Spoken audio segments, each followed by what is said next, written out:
Madame, Messieurs, bonsoir. Bienvenue au Forum de la presse, le rendez-vous hebdomadaire de Studio Kalangou. Cette semaine, les sujets qui ont dominé l'actualité s'articulent autour des derniers développements de la situation autour du coup d'État intervenu au Niger le 26 juillet 2023. Ensuite, nous parlerons de la fête de Bianou, cette fête du Nouvel An musulman célébrée à Agadez.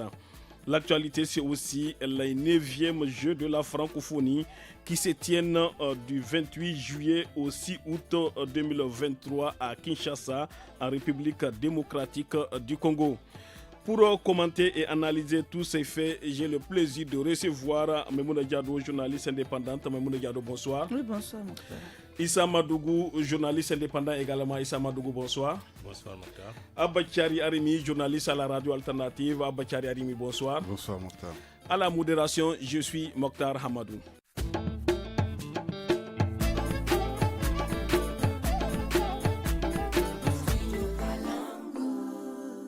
Nous débutons le forum de la presse de ce vendredi 4 août par les derniers développements de la situation au Niger au lendemain du coup d'État intervenu le 26 juillet passé. C'est le général de brigade Tchani Abdraman qui a été désigné à la tête du Conseil national pour la sauvegarde de la patrie CNSP. Celui-ci a renversé le régime du président Mohamed Bazoum le 26 juillet 2023. Il devient ainsi le nouveau chef de l'État. S'adressant vendredi à la nation, le général de brigade Abdraman Tchani a expliqué les raisons ayant conduit le CNSP à prendre le pouvoir. On l'écoute. L'approche sécuritaire actuelle n'a pas permis de sécuriser notre pays en dépit de lourds sacrifices consentis par les Nigériens et le soutien appréciable et apprécié de nos partenaires extérieurs. Nous ne pouvons plus continuer avec les mêmes approches jusqu'ici proposées au risque d'assister à la disparition progressive et inéluctable de notre pays. C'est pourquoi nous avons décidé d'intervenir et de prendre nos responsabilités, non sans avoir à plusieurs reprises tenté, tout en restant dans notre rôle de chef militaire, d'attirer l'attention des plus hautes autorités déchues sur l'incohérence et l'inefficacité de leur gestion politique des questions sécuritaires dans notre pays. Parlant d'incohérence et d'inefficacité, il faut véritablement s'interroger avec nous sur le sens et la portée d'une politique sécuritaire qui consiste à procéder à la libération extrajudiciaire de plusieurs chefs terroristes sans garantie aucune dans le contexte qui est le nôtre. Sur le sens et la portée du recrutement et du détournement à des fins politiciennes de plusieurs centaines d'éléments FDS en dehors du cadre militaire traditionnel et en les plaçant directement sous la seule autorité des politiques. Sur le sens et la portée de la décision d'un commandant en chef qui ordonne la libération des bandits lourdement armés pris sur un théâtre d'opération militaire au seul motif qu'ils seraient ses alliés. Le sens et la portée de propos d'un commandant en chef des armées qui déclare devant le monde entier que ces soldats qui se battent au prix de leur vie sont moins forts et moins aguerris que les terroristes. Vous venez là d'écouter le général de brigade Abdraman Tchani, le nouvel homme fort du Niger. Memouna Diado, vos commentaires? Tour de table, vos commentaires? Oui, bon, moi je pense que les points qu'il a énumérés, les raisons qu'il a données pour ce qui est du coup d'État, ne serait-ce que les raisons sécuritaires, en tout cas, moi, je suis tout à fait d'accord sur ce qu'il a avancé. C'est fondé. C'est fondé parce que c'est des raisons fondées. En tout cas, quand je prends le côté sécuritaire, il a défini tout. Je pense qu'on a fait combien de fois nous parlons de cette situation sécuritaire, ne serait-ce que sur ce plateau, où on a attiré l'attention des uns et des autres par rapport à notre sécurité, par rapport à la manière où la sécurité et la gestion de cette sécurité au niveau donc, du Niger, où on s'est senti mal, même pas les militaires, on s'est senti mal quand on a vu un président de la République dire que l'armée, les bandits, les voyous là qui nous empêchent aujourd'hui de groupes circuler, terroristes, les groupes armés non étatiques, qu'ils sont plus forts que notre armée. Mais nous, on était choqués parce que tout simplement, on connaît la compétence quand même de nos armées. Et on l'avait toujours décrié ici, donner les moyens nécessaires pour que l'armée puisse travailler, puisse mettre fin à cette situation d'insécurité. On ne nous a pas compris, d'autres ont jugé que nous parlons en l'air, mais aujourd'hui, Dieu a donné raison à ce que nous sommes en train de dire. Voilà, maintenant, en dépit de tout ça, ça c'est les questions sécuritaires, il y avait la malgouvernance qui a été également, qui faisait partie, évoquée par le général de brigade. Parce qu'aujourd'hui, tout le monde a vu et tout le monde, en tout cas, même si tu ne l'as pas vécu, tu l'as vécu de loin et tu l'as vécu même si c'est à côté proche. Même si ce n'est pas toi, un membre de ta famille ou quelqu'un l'a vécu. Les Nigériens ont souffert. Ils ont souffert de la malgouvernance dans ce pays. Il y a des gens qui ont nargué plusieurs Nigériens ici, qui ont montré aux Nigériens par A plus B qu'ils peuvent voler dans les caisses de l'État. Ils peuvent aujourd'hui faire la corruption comme bon leur semble. Vous voulez parler de l'impunité? Mais oui, ça fait partie de la malgouvernance aussi. Et on les a fait quoi? Un simple citoyen qui sort parce que tout simplement j'ai donné mon opinion, je me retrouve en prison. Ça aussi c'est un problème. Ça veut dire quoi? Donc il fallait s'attendre à tout ça. Ça veut dire que tant que dans un pays, on l'a toujours dit, on n'aimerait pas avoir un coup d'État. Mais quand c'est nécessaire, ce n'est pas nous, c'est le peuple nigérien, en tout cas, qui en a décidé. Laisse-moi parler un peu. J'arrive. Non, tu auras la parole. En fait, c'est juste pour dire. C'est juste pour dire que c'est vrai, c'est une surprise pour nous. Personne ne s'attendait à ce qu'on a vécu le 26 juillet. Mais au moment où les Nigériens attendaient ce coup d'État, ce n'était pas le 26 juillet. C'était auparavant, un peu derrière. Ok, merci beaucoup. Merci beaucoup, Mme Diado. Abba Tchadarimi, allez-y, vos commentaires. Oui, merci. J'ai entendu, déjà, on en a un peu commenté il y a une semaine, je crois, les raisons qui sont avancées. Je trouve que, de prime et abord, un coup d'État dans un système démocratique n'est pas la bienvenue.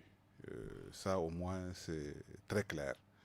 Maintenant, c'est que le chef de l'État, le général Tchani, de brigade Tchani a avancé, c'est entre autres le fait que le président Bazoum ait dit qu'il a libéré. Bon, ça, nous tous, nous des chefs terroristes. Des chefs terroristes. Nous tous, nous l'avons déploré. entendu à l'époque, d'une manière ou d'une autre, chacun a eu à condamner. L'autre aspect, en fait, je pense qu'en ce qui concerne le président Bazoum, ce n'est que ça qui est de ça. La gestion sécuritaire du pays. De sa gestion. Parce que, à mon avis, il y a eu des moments où le coup d'État était attendu dans ce pays. Pendant cette période, il n'y a pas eu cela. Et c'est venu à un moment où on s'attend le moins vraiment à un coup d'État. Et c'est cela qui me pousse à dire qu'il faut que ça soit clair, un coup d'État ne saurait justifier des problèmes de gouvernance, des problèmes de gouvernance, des problèmes même d'insécurité, encore que là je pèse mes mots, ne saurait justifier un coup d'État. Maintenant, dans tous les cas, quoi qu'il en soit, on est devant le fait accompli. Le débat doit être donc comment nous en sortir. Comment gérer la situation actuelle. Oui, voilà. Donc, oui, quelqu'un qui prend le pouvoir doit nécessairement justifier. Là, ce qu'ils ont trouvé, beaucoup de Nigériens, ce qu'il a dit, beaucoup de Nigériens ont trouvé que c'était léger, n'est-ce pas? Mais quoi qu'il en soit, c'est qu'aujourd'hui, nous avons nos plus grands gradés qui sont à la tête de l'État du Niger et c'est cela qu'il faut gérer. Moi, je pense que peut-être qu'on va revenir dans le vif du sujet, dans ce débat-là. Mais l'autre aspect, les raisons qui ont poussé, même si c'est parce que, je ne sais pas, Bazoum n'a pas répondu à une salutation de Tchani, on n'en est plus là. On n'en est plus là. Parce que comment nous sortir dans une situation où l'armée a décidé de prendre le pouvoir? Les plus grands chefs de l'armée se sont ralliés, tous les corps se sont ralliés à ce coup d'État. N'est-ce pas? Du coup, nos frères militaires ont pris le pouvoir. Comment nous en sortir de ce tambroglio? C'est de cela qu'il s'agit. Après, c'est les raisons. Ça peut ne pas tenir. Il peut même dire que non, hier, je n'ai pas salué Bazoum, il ne m'a pas répondu, j'ai fait un coup d'État. Ok, Il a le pouvoir en main. OK? Et beaucoup, malheureusement, surtout l'opinion internationale, parce qu'à l'intérieur et à l'extérieur, l'interprétation des choses ne sont pas les mêmes. Cette même extérieure, quand ils se sont amusés à attribuer le prix Ibrahim on avait dit qu'il y a des choses qu'ils n'ont pas pris en compte, que dans ce pays, il y avait des difficultés et tout. Ils n'ont pas regardé. Et voilà là où ça nous a menés. Maintenant, comment nous en sortir? Parce qu'on commence à en souffrir déjà dans notre chair. Merci beaucoup, Abakari Arimi. Issa Madougou, allez-y, vos commentaires rapidement. Oui, merci Mokhtar. Vous savez, la remise en cause des acquis démocratiques est toujours condamnable. L'éruption de l'armée sur la scène politique est toujours à critiquer. À condamner, à critiquer, parce que c'est un recul démocratique pour nous. Mais aujourd'hui, tellement que les événements se sont passés de manière très vite et à une vitesse lumière, je pense que il faut qu'on dépassionne un peu le débat.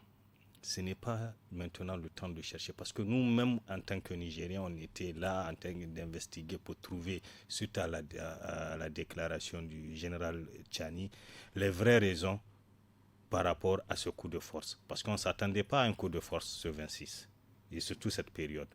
Donc, maintenant, ce n'est plus ça. Essayons maintenant d'être unis par rapport à cette situation. Par exemple, ce que la CEDEAO est en train de nous faire. Nous, on a vu une CEDEAO qui, dans sa démarche habituelle même, a changé. Avant d'imposer les sanctions, on sait qu'ils envoient des émissaires. Des délégations. Pour venir s'enquérir un peu de la situation. Mais d'un seul coup, des somnobules, c'est là pour nous dire qu'ils vont nous envahir. Tout en oubliant, nous, que souvent, ces sanctions-là qui nous imposent, plus l'intervention militaire, ce n'est pas ces militaires-là que Niamey, c'est près de 2 millions d'habitants. Le palais se trouve à côté du plus grand centre hospitalier. À côté, il y a l'université. Il y a des populations riveraines qui sont là. Comment vous pouvez imaginer, si vous êtes vraiment soucieux même de Bazoum Mohamed, dont vous disiez que vous voulez sa libération? D'abord, c'est ça. Moi, je pense que c'est des Nigériens qui ont demandé cette intervention, il paraît. Bon, quel Nigérien? Moi, je n'ai pas cette information. En tout cas, je n'ai pas cette information si des Nigériens. En tout cas, si des Nigériens ont eu le culot de demander à ce qu'il y ait une intervention militaire au Niger, moi, je pense qu'il est temps pour le CNSP de prendre ses responsabilités. Parce qu'on ne peut pas demander une attaque contre son pays. Aujourd'hui, si on fait une attaque, déjà, regardez, avec les mesures là, on commence, parce que quand le commerçant, c'est un commerçant. Lui, il est toujours derrière son profit. Il s'en fout de ce que peut endurer le client. Donc, on a déjà commencé à voir des commerçants véreux, malgré la mise en garde des importateurs par rapport au prix, qui ont commencé à augmenter le prix. Donc, c'est les populations qui vont sentir. Moi, je pense qu'aujourd'hui, vous voyez tout ce qui se passe autour de ce coup d'État. Il faut que nous nous concentrons d'abord sur ce qui est primordial. Par exemple, aujourd'hui, l'intervention militaire. Et aujourd'hui, ce double jeu ambigu qu'est en train de jouer la France par rapport à cette situation. Merci beaucoup, Issa Madougou. Maïmouna Diado, dans un communiqué publié par l'état-major, le commandement militaire des forces armées nigériennes composé du chef d'état-major des armées et des chefs d'état-major d'armée, à l'issue d'une réunion tenue le 26 juillet, ont décidé de souscrire à la déclaration des forces de défense et de sécurité. Que faut-il comprendre à travers cette déclaration de l'état-major des armées nigériennes? Mais c'est la solidarité militaire. C'est ça qu'il faut comprendre. Parce que c'est un coup d'État. Un coup d'État nécessite aujourd'hui que les autres forces... Est-ce que cela veut dire aussi que le coup d'État est déjà consommé? Mais Mokhtar, moi je ne pourrais pas dire que le coup d'État est déjà consommé. Mais pour ceux qui observent, et c'est vrai, quand on regarde déjà, ils ont déjà nommé les gouverneurs, les différents gouverneurs. Composés des hauts gradés de l'armée nigérienne. Les 8 régions du pays, ils ont le président, le nouveau, il a déjà son directeur de cabinet en place. Et il a mis... le secrétaire général du gouvernement. Voilà, donc ça veut dire que... non, je ne dirais pas que c'est consommé. Mais j'ai dit, pour celui qui observe, déjà, la personne va se dire que est-ce qu'il y aura possibilité de rétablir l'ancien président qui est Bazoum Mohamed à sa place. Moi, je ne sais pas. Je ne peux pas te dire que c'est consommé ou bien c'est pas consommé. Mais ce qui est sûr, l'avenir nous dira. Abachari Arimi, de retour au sommet extraordinaire de la CEDEAO sur le Niger. Le président de la transition tchadienne, le général Mahamat Idriss Déby Itno, a effectué dimanche une visite à Niamey. Que peut-on retenir au sujet de cette visite du président tchadien ici au Niger? Bon, ce n'était pas la personne indiquée. On dirait qu'à la CEDEAO, et généralement en Alors Afrique, que le Tchad n'est pas membre de la CEDEAO. D'abord, ça c'est un. Et deux, lui-même, la manière dont il a accédé au pouvoir, c'est quand même un coup d'État. Il ne faut pas se le cacher. Et moi, selon vous, c'est un voleur qui crie au voleur. Voyez-vous, en tout cas, moi, sincèrement, je me demande qu'est-ce qu'il est venu faire. Est-ce que c'est un émissaire de la CEDEAO. Oui, c'est lui qui a transmis tous les messages qu'on connaît là. Et vraiment, je pense qu'ils étaient tous mal inspirés. Et en tant que Nigérien, j'ai l'impression qu'il y a 2 poids, 2 mesures. On a vu 2 coups d'État successifs qui se sont passés au Mali, 2 coups d'État successifs au Burkina, un coup d'État en Guinée. La CEDEAO n'a pas réagi de la même manière. Et c'est ce qui donne les idées à ceux qui pensent que, quelque part, notre ancien colonisateur est derrière les choses. Parce que c'est la France. Et parce que le Niger qui lui échappe, ça veut dire que c'est le Sahel qui va lui échapper. Sinon, quelqu'un lui-même, il est auteur de coups d'État. Ici, on a eu à dénoncer, n'est-ce pas, le président Bazoum. Les gens lui ont posé la question, il dit non, lui c'est le peuple malien, tchadien qui a décidé qu'il reste. Mais aujourd'hui, voilà dans quel rôle il peut être. Et il n'est pas un bon émissaire et on ne nous prend pas vraiment au sérieux par rapport à cette affaire. Moi, je pense que le président de la CEDEAO, c'est un voisin à nous, n'est-ce pas? Un des émissaires qui a voulu venir... C'est qui le président de la CEDEAO? C'est Tinubu, Ahmed Tinubu. Oui, du Nigeria. Le président du Bénin a voulu venir, on ne sait pour quelle raison il a renoncé. Et donc tout ça, nous vraiment qu'on prenne au sérieux ce coup d'État qui vient de se passer au Niger, qui est un fait accompli, malheureusement, en ce sens que nous avons des dirigeants militaires qui sont là et qui se sont installés au sommet de l'État. Est-ce qu'ils vont accepter de partir? Comment? Est-ce qu'on a déjà vu ça quelque part? C'est de cela qu'il s'agit. Est-ce que vraiment, aujourd'hui, le président Tchani et la vingtaine ou la trentaine d'officiers supérieurs de l'armée acceptent de se retirer? Tout le monde sait que la question qu'ils vont se poser, quel sera notre sort? Même si on arrive... Donc, selon vous, le vin est déjà tiré? Pas que le vin est tiré, parce que la CEDEAO veut passer outre ces principes de tout le temps, c'est-à-dire la négociation, les menaces et autres. Là, ils font miroiter, ils font vraiment traîner sur nos têtes que l'épée de Damoclès, comme quoi ils vont intervenir dans notre pays. Et ça, heureusement, d'ailleurs, moi je pense que c'est ce qui a davantage soudé les rangs des militaires. Et c'est des choses vraiment qu'il faut carrément peut-être rattraper ou en tout cas reprendre la liste de ces menaces-là et enlever ça. Parce qu'aucun Nigérien, à mon avis, ne va accepter. Parce que nulle part, on a vu il ne faut pas dire qu'aucun Nigérien ne va pas accepter. Il faut dire que vous n'allez pas accepter. Non, je pense que même ceux qui le disent, ils sont sous l'effet de l'émotion et ils ne se sont pas posé de questions sur tout ce qui s'est passé en Guinée, en Libye, en Syrie, en Irak, ce qui est en train de se passer en Afghanistan. Jamais ça n'a marché. Ça, c'est un.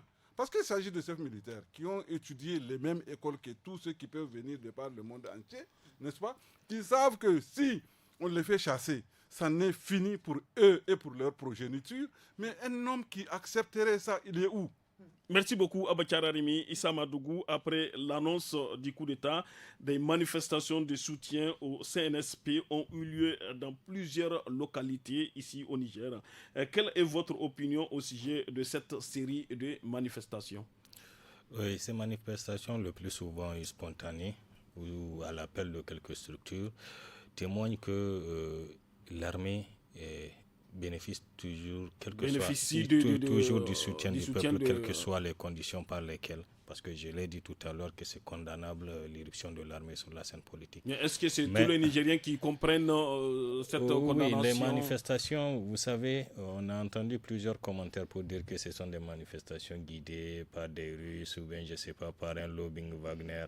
Non, il faut qu'on relativise les choses. Ce n'est pas parce qu'aujourd'hui, même les paysans savent que s'il brandit devant un Français le drapeau russe, il va trembler. C'est juste une façon de provoquer. C'est pour dire leur refus. Ce n'est pas que aujourd'hui nous avons des connexions avec eux, avec Wagner. Nous, notre armée, on l'a toujours dit. Même le président Duchu, avant vraiment qu'il y a ce changement dans sa manière de voir des choses, le président Bazoum, au début, la première, avant qu'il n'effectue cette visite en France, où devant même Macron, il a dit, on n'a pas besoin de votre présence. Nous, ce qu'on a besoin, c'est la de logistique, les informations, la formation. On peut faire ce travail. C'était son discours comme ça. Et aujourd'hui, les Nigériens sont dans leur droit. Même des analyses sécuritaires français ont reconnu. Ils sont dans leur droit pour accuser la France de complicité. Parce qu'il y a 4 groupes qui se trouvent, par exemple.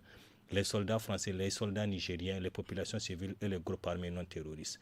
Les soldats français non étatiques. Voilà. Les soldats français font leur ratissage, rien ne se passe. La nuit, les mêmes villages par lesquels ils sont passés, les terroristes passent, massacrent les gens ou les somment de quitter. On attaque les positions des forces de défense et de sécurité nigériennes. Mais on ne sent pas aucune attaque contre les Français. Et c'est bien normal. C'est des choses qu'il faut que les gens aussi se mettent dans notre place. Les manifestations là qui se sont... Moi, la seule chose que je n'ai pas aimé dans les manifestations, c'était les débordements. Vraiment, sans prendre... Les casses, sans prendre au bien d'autrui. Vraiment, on n'est pas à ça. Nous sommes tous les mêmes Nigériens, quel que soit. Moi, je pense que la frustration ne devrait pas primer sur la lucidité. Quel que soit le degré de frustration. Il y a des choses qu'on ne devrait pas... Parce qu'aujourd'hui, nous n'avons que ce Niger. Et ces mêmes gens-là, ce sont souvent des connaissances, ce sont souvent des familles, même s'ils ont déconné, laissez-les.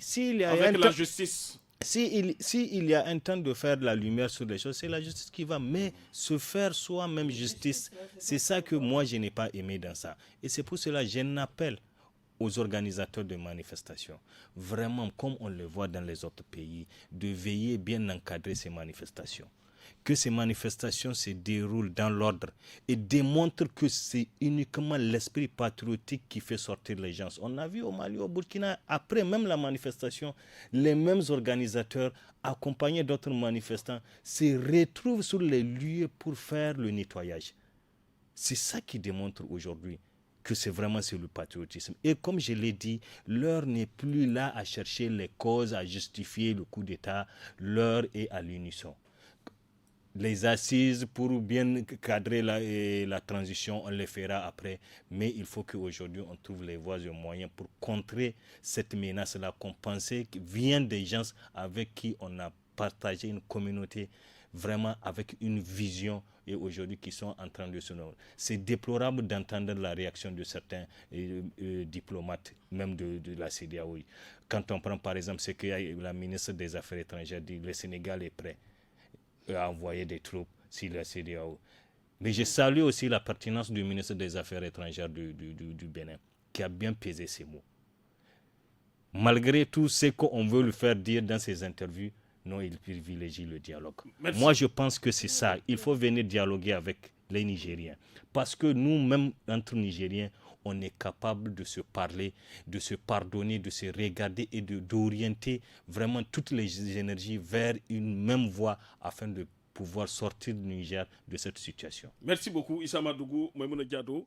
Une intervention militaire au Niger pour rétablir le président Mohamed Bazoum renversé par un coup d'État serait considérée comme une déclaration de guerre contre le Burkina Faso et le Mali, a indiqué le 31 juillet un communiqué commun des gouvernements de Ouagadougou et de Bamako.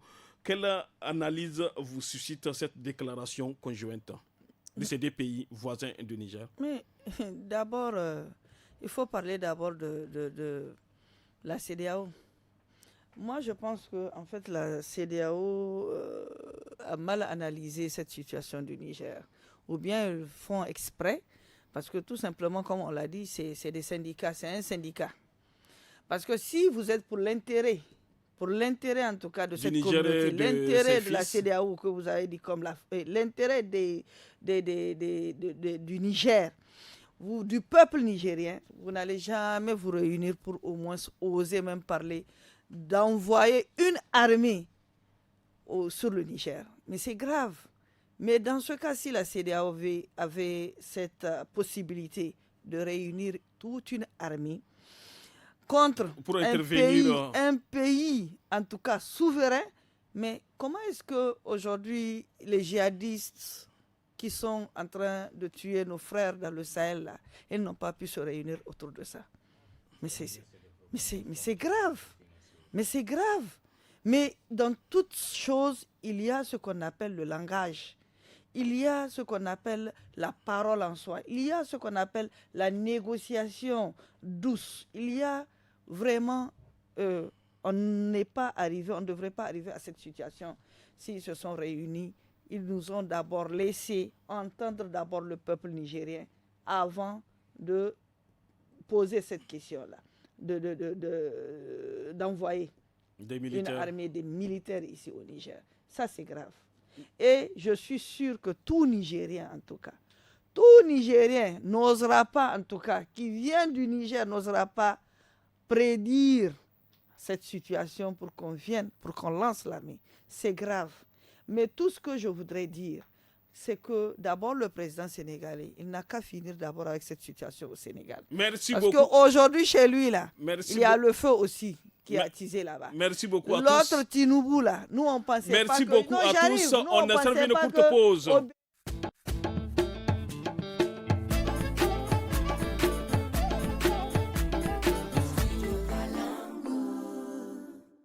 Passons à présent au second sujet de ce forum de la presse. Au Niger, le Bianou est une fête qui se déroulant vers le 10e jour du mois de Muharram dans le calendrier musulman. 30 jours après la fête de la Tabaski, elle dure 23 jours. Agadez est le lieu initial de cette fête qui s'est étendue par la suite à Arlit et à sa sous-région.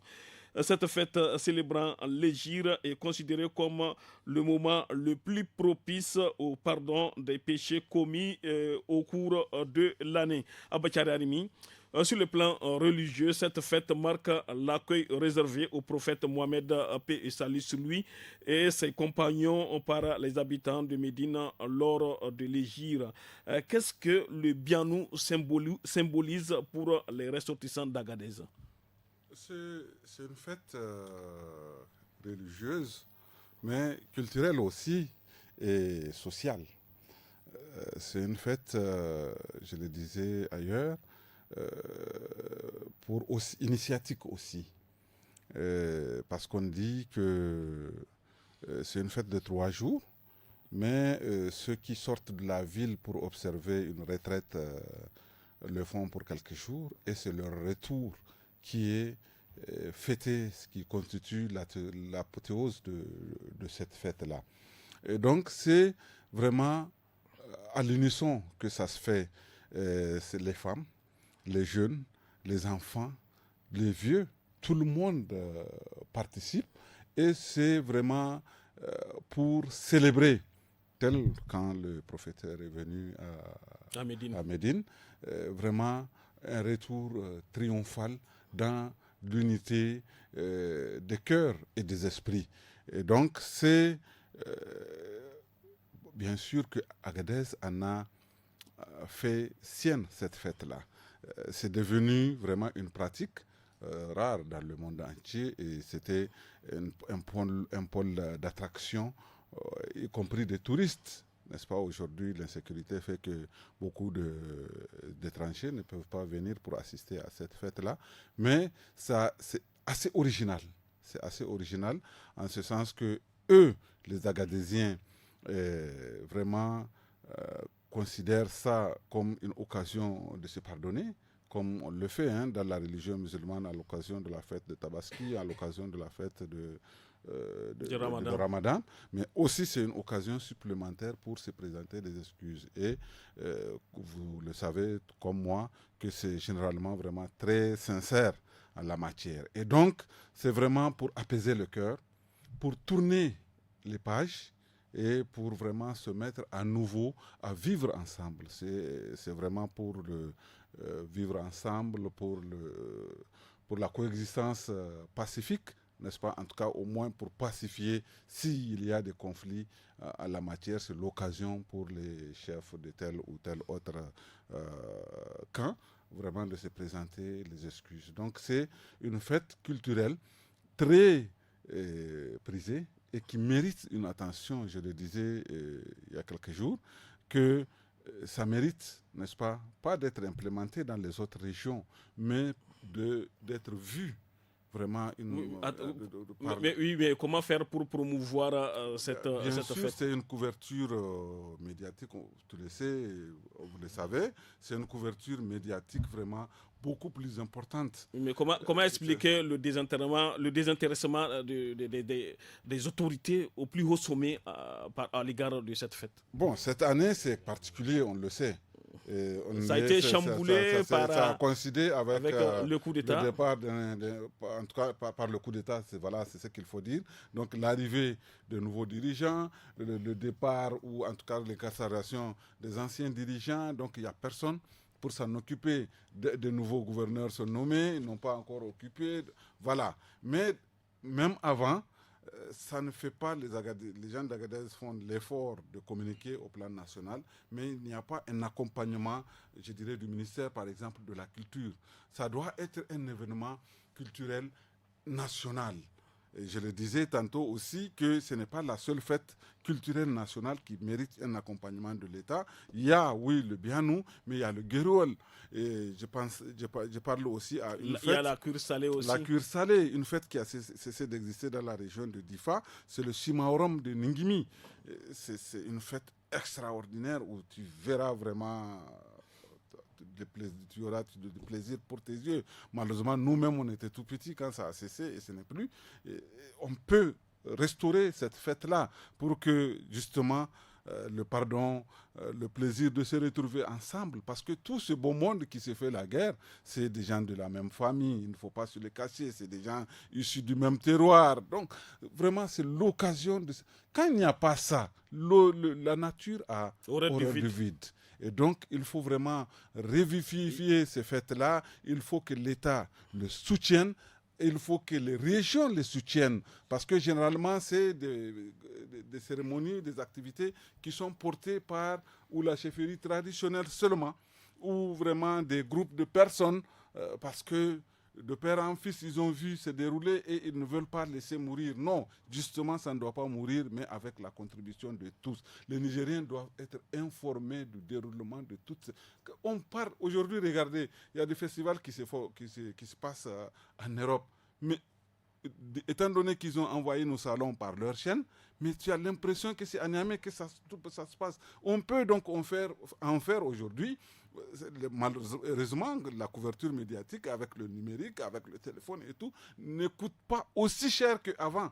Donc on peut créer les conditions pour aussi faire savoir que ça bouge chez nous, que nous ne faisons pas que la guerre, nous ne faisons pas que les coups d'État, nous faisons aussi de la fête. Merci beaucoup, Abakari Arimi Issa Madougou. Sur le plan culturel, durant 23 jours, ce festival est marqué par plusieurs activités comme le coup de tambour pour implorer la bénédiction d'Allah, des danses rythmées menées par des hommes qui arborent leur plus grand boubou ou la tête couverte par leur turban, comme il est de coutume dans la région d'Agadez, sabre ou lance en main. Comment décrire la beauté culturelle de l'événement? Je pense qu'il faut saluer la détermination, l'engagement des populations d'Agadez à vouloir toujours conserver cette manifestation. Vraiment, moi je les salue. Vraiment, c'est vraiment la preuve que c'est une résilience qu'ils ont fait montre pour démontrer que la culture aujourd'hui n'est pas un secteur à abandonner. Quand on regarde au Niger, les parents pauvres de toutes les politiques qu'on nous dicte ici, là, c'est le sport et la culture. Il n'y a pas assez d'investissement. Pourtant, toutes les activités culturelles que nous avons, qui ont existé aujourd'hui dans ce contexte-là où on a besoin des Nigériens, des filles et des fils du Niger, où on les invite à l'unition, c'est des fêtes qui ont pour base la cohésion sociale, le pardon et le vivre ensemble. Donc, il faudrait les valoriser. Moi, je pense que ce qui est en train d'être fait, c'est le seul pays où tu n'as pas un agenda culturel proprement dit annuellement.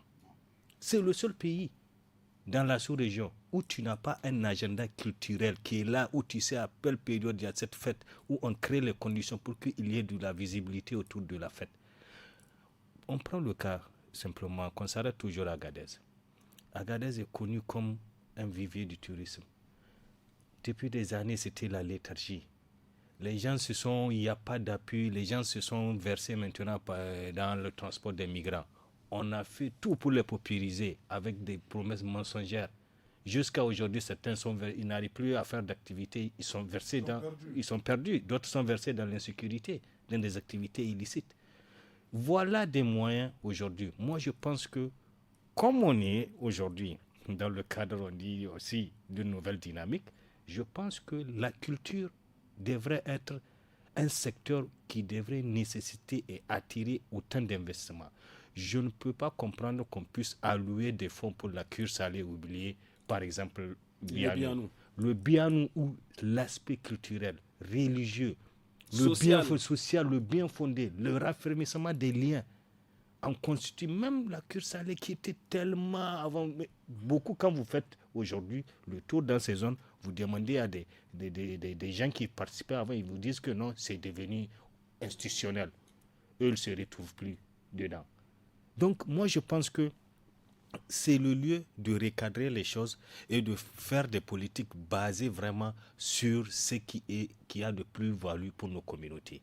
On peut les confier, c'est dans le cadre de régional, soit au conseil, oui, de le mettre sous la coupe du conseil régional, qui regroupe un peu toutes les composantes, et de créer des comités pour que chaque région aujourd'hui puisse avoir son calendrier culturel, qu'il y ait des appuis budgétaires pour bien organiser cela. Cela va d'une part contribuer vraiment à faire la publicité sur nos valeurs culturelles que nous avons.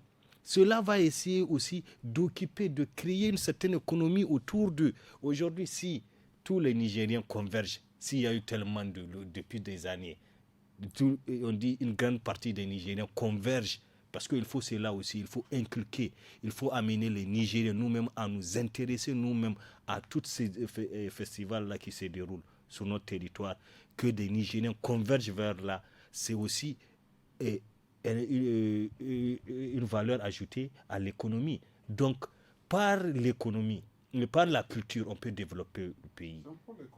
C'est extraordinaire. On le voit, par exemple, quand tout à l'heure vous donnez les exemples des festivals qui se déroulent. On prend Avignon, le festival d'Avignon. Le carnaval du Brésil au Brésil. Oui, on prend Avignon tout récemment. Façon dont, parce que tellement qu'il y a eu la communication, on se sentait même à Avignon. On a besoin de ça. Aujourd'hui, moi, je pense que c'est ça qu'il faut appuyer ces gens-là. Parce que vraiment, j'ai dit d'abord pour finir, je réitère encore vraiment mes sincères félicitations et remerciements à l'endroit de la population de d'Agadez qui ont toujours avec courage, abnégation, qu'on pu continuer à célébrer cette fête dans la joie, l'allégresse, tout en conservant les valeurs. Il n'y a pas de détérioration. C'est ce qui est extraordinaire, cette résilience culturelle et historique qui démontre une fois de plus que nous avons un peuple vaillant, un peuple que à lui seul peut faire changer les choses si on croit en lui, si on l'accompagne, si on l'écoute, si on l'oriente, les choses peuvent bouger. Merci beaucoup Issa Madougou, Maimouna Diado. Au plan social, les festivités du Bianou renforcent la cohésion sociale, Issa Madougou vient de le dire, entre les différentes communautés de la région. Comment renforcer et promouvoir davantage le Bianou à Agadez? Mais est-ce que moi je saurais augmenter ou dire ce que les deux confrères ont déjà dit? Parce que ça, en termes de renforcement, ils l'ont déjà dit. En Mais termes de si le gouvernement restructurer, nigérien investit oui, dans oui, ils l'organisation. l'ont dit, ils l'ont dit, ils l'ont dit. Tout ce que moi je pourrais dire, c'est que le gouvernement doit revoir sa copie pour que la culture nigérienne, je dis la culture nigérienne dans sa globalité, puisse aujourd'hui être quelque chose qui peut rapporter pour le pays. C'est très important. En tout cas, un pays qui n'a pas de culture, ce n'est pas un pays. Et moi, je suis sûr que de la même manière où on investit dans les autres secteurs, il faut également essayer de voir, à part la cure salée, essayer également d'investir, de regarder de l'autre côté de Bianou et de regarder aussi s'il y a d'autres cultures, parce que ce n'est pas uniquement Agadez, il y a d'autres régions aussi qui ont leur propre culture. Est-ce qu'on ne peut pas les valoriser davantage, les faire connaître aux populations, les faire en tout cas connaître à l'extérieur, pour que quand la fête, il y aura ces fêtes, ces célébrations, que ça puisse drainer aussi beaucoup de monde. Moi, je pense que les deux confrères ont tout dit. Moi, je ne fais que augmenter ce qu'ils ont déjà dit. Parce que si c'est investir, il faut investir. Merci beaucoup, Maimouna Diado. Abakarianmi, la ville de Kinshasa, la capitale de la République démocratique du Congo, accueille depuis le 28 juillet les festivités des 9e Jeux de la francophonie. Les Jeux de la francophonie sont une compétition multisport et un ensemble de concours culturels en épreuve individuelle ou par équipe organisés par le Comité international des Jeux de la francophonie et le Comité national des Jeux de la francophonie sous l'égide de l'Organisation internationale de la francophonie. Pour sa première sortie dimanche, le MENA U20 du Niger a été battu sur le score d'un but à 0 par les Lions indétrônables du Cameroun. La sortie suivante, mercredi 2 août, contre le Liban, les U20 du Niger ont battu l'équipe du pays des Cèdres sur le score de 5 buts à 0. Un commentaire rapidement. Non, écoutez, notre équipe U20, on sait que c'est vrai qu'on n'a pas été très brillant à Abidjan à l'occasion de l'IFOAB, mais il faut retenir que nous avons des jeunes U20 qui sont très bien. Et là, ce n'est pas n'importe qui nous a battus, c'est le Cameroun. Bon, le Liban, ce n'est pas aussi une foudre de guerre, il est vrai. Donc, il faut attendre le deuxième match, le troisième match. Si on passe, et puis ce n'est pas beaucoup de pays vraiment de football qui prennent part aux Jeux de la France, à la compétition. Et donc, peut-être qu'on peut tirer notre épingle du jeu. Pourquoi pas l'argent ou peut-être l'or? C'est difficile parce que les Français sont là, parce que le Canada est là, mais bon, c'est toujours possible parce que ces jeunes, je crois qu'ils n'ont pas encore dit leur dernier mot. Les autres disciplines, la culture aussi, je crois qu'on a beaucoup à dire. C'est avec la nouvelle de Nourat, n'est-ce pas, qui était en demi-finale, si j'ai bonne mémoire. Hier, je ne sais pas ce qui s'est exactement passé. Kitari aussi était en compétition encore jusqu'à hier. Le compteur aussi, et même d'ailleurs ceux qui ont les mannequins, comment on appelle en tout cas, je crois qu'en culture, on a même beaucoup plus de chance peut-être. J'ai vu aussi, il faut leur rendre hommage, que 2 Nigériennes non-voyantes, n'est-ce pas, ont aussi rapporté une médaille en argent et une médaille en or. En lutte traditionnelle, c'est ce soir, le Niger va lutter contre le Congo-Brazzaville et la République démocratique du Congo. Écoute, en lutte traditionnelle, dans le monde entier, il n'y a que le Sénégal qui nous inquiète. Et je crois vous voyez déjà le Niger en finale? Au moins, en tout cas en argent. Au moins. Selon vous, comment sera l'issue si le Niger croisera le Sénégal en finale? Quelle sera l'issue? Écoute, dans la catégorie des moins lourds, on va remporter. Et ils vont gagner dans la catégorie des plus lourds. Ça a toujours été comme ça. Parce qu'ils investissent beaucoup dans les lourds. parce que c'est devenu un véritable spectacle, la lutte chez eux. Ce n'est pas le cas encore chez nous, ça reste un peu folklorique, alors que nous pouvons les atteindre.